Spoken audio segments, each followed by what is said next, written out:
in Israel's right to exist, you're telling me I don't have a right to exist.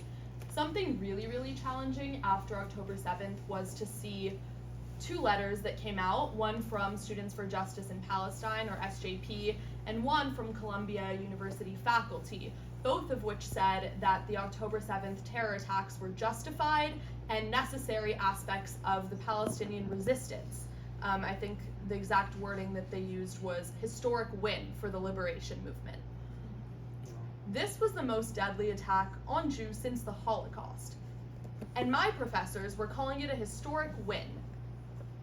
So obviously, I don't feel welcome in the classroom.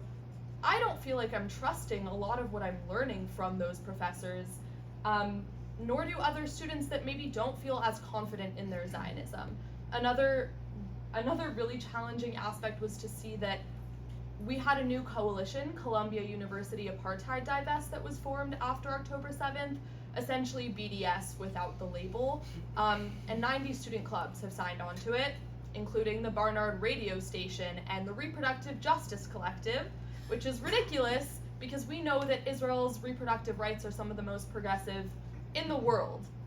So to see this happening across the spectrum on my campus was incredibly isolating and infuriating largely. So that's kind of how it felt as a student. And as a leader, again, I think isolation describes the feeling really well because we had no one left to coalition build with. It felt like what Benji said, everyone was turning their backs on the Jews. And I think something that the Jewish community really struggles with is having a unified voice. So we see SJP nationally having one unified message, and that's what SJP and the pro-Palestinian movement across the country is projecting. As Jews, you put two Jews in a room and you get three opinions, right? Which is lovely 90% of the time, but when it comes to defending our identity and our right to exist is really, really a challenge.